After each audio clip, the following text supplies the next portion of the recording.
BRUCAST is back, baby. I just figured, along with a lot of other things, I'm like, this society is not healthy. I am not going to build my life here. I never planned to, but now I was like, I am wasting my time here. And my parents also saw that, and specifically my mother has gotten consent. So it was a done deal. And that was before the war. That was before the war. That was 2019. Just before the war. That's a couple of years. Man, I don't want to say... You're lucky. You're kind of lucky because you saw all of it coming in a way, right? The problem is we all did. There were very few people who... Well, okay, not war exactly, but the fact that this is not going to end in a healthy way, a lot of people saw that. That's why there were so many protests in 2018 and 19. Russians knew better than almost anybody else that this is not going to go well. But and they gave it their honest chance. I've seen those protests in Moscow, and I've seen protests in St. Peter's. And if a peaceful protest could have changed something at that time, those protests would have changed something. But it looks like it wasn't really a time for that. So yeah, I do feel like I've made a correct decision. So those protests, they were around 2018. So what they were protesting exactly against? The slogan was, "He is not our Tsar." These were predominantly anti-corruption protests, but the system that already existed in Russia at the time, existed for a while at the time, is that corruption wasn't a problem. Corruption was an administrative tool. It was one of the pillars of the Russian state. Yeah. You heard that story before, did you? No, I didn't. I'm surprised. Sure. No. I'm serious. No, Bolsonaro would never do anything like that. Oh, you're talking about yeah. Okay. Yeah. Russia pretends to be a European country, but the way they do their economics, their approach to the rule of law, they are much closer to Latin American countries that are still trying to figure out how to not be a dictatorship again. Well, Russians evidently failed. Yeah. I saw some YouTube videos because that's how I learn about those things. About some Protestants being searched by the police. I think I told you that. And the police, they were going through the phones. Yeah. For the Protestants. Yeah. That's such an invasion of privacy. Who cares? This is Russia. Your privacy doesn't matter. Your life doesn't matter. You are not a human being in there. Like, this is the same country that 40 years ago used to be called the Soviet Union.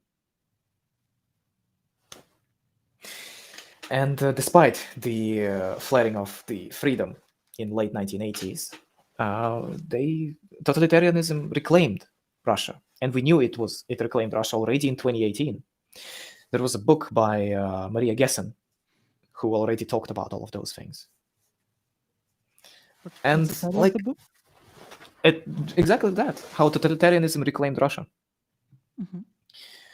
And one of those things that you see in Europe is that people imagine, like the police searching your phones, and they find it abhorrent, they find it horrible. But for us, it's like, okay, so it's round two. Let's go. At least it's better than the Soviet times. Your freedoms are not given to you.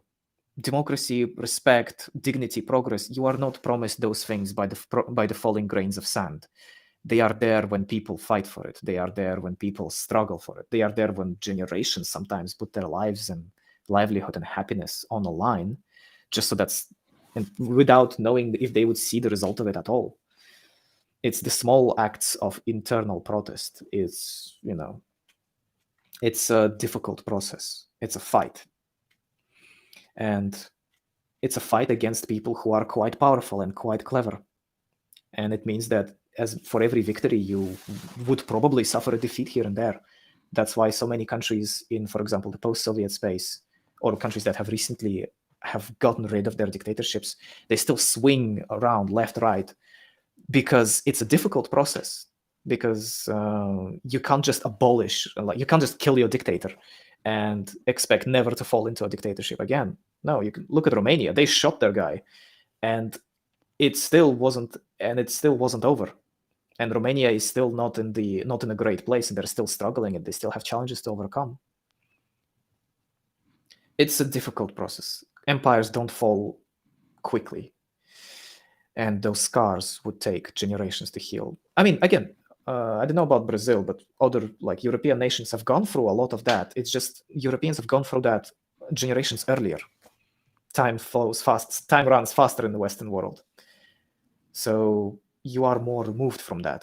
These things, universal human rights, dignity, respect, you don't even need, it's so basic. You feel that it's so strange and bizarre even when those rights aren't respected. But you are not given those rights by the virtue of your birth. You are given those rights by the virtue of fighting and sacrifices of others. Yeah. There's this phrase that I hear lots, that your rights, if you don't use it, if you don't use them, you lose them. And Jordan Peterson, I'm not sure if you're aware of his work. Jordan Peterson, he says that every structure of power tends towards tyranny. Every structure of power tends towards corruption. And the way to keep it in line is to have this constant conflict, where the mass of people, they demand to have rights, they demand to be respected. And if that doesn't happen, no matter what kind of structured power, it can be in a corporation, it can be in a country, it can be in a relationship, if you don't constantly question your value and demand respect, you're going to lose it. It's just something natural and part of being a human being. And yeah, that's that. Yeah, don't let people bully you after a while, in a way. But yeah, those things need to be fought for, and those things need to be exercised. And there are very few, for example, schools that I've heard of where they teach people how to utilize their right, where they teach people how to call and interact with the police, where they teach people, Really? Where's that? I'm sorry, I'm cutting you. No, I don't think I have never heard of a place where they do these things, but these like civil interactions are quite important. Actually, maybe they do something like that in like Finland or somewhere else in Scandinavia, like because things for some reason make sense in Scandinavia, but in the rest of the real world, I haven't heard of anything like that. That's I mean, amazing. again, sometimes there are specific reasons not to teach people that. In Kazakhstan, we aren't really taught a lot of these things. We are taught that we had two constitutions, one of 1991 or 1992, and then there was another constitution of 1995. And nobody quite explains to you, why did we need a whole new constitution 3 years after the previous one? What, you guys have two constitutions? No, it was replaced. Replaced, okay. 95 replaced 92, I think it was. And you're like, why? And you just never question it. It's just normal. And then as you grow older, you realize that, a lot of the democratic process has been undone. Constitution of 1995 is the one that allowed our dictator to stay in power for so long, because he repealed the Constitution of 92. I see. Oh, wow, man. Yeah, but like sometimes I'm saying that because sometimes even the school structures have a vested interest in not telling people exactly that. If I'm not mistaken, schools were created in order to generate obedient workers. That's what I heard. Sort of. Modern school systems arose during the Industrial Revolution. Watch full episodes of the BRUCAST on the main YouTube channel, youtube.com/@BrewFrasca.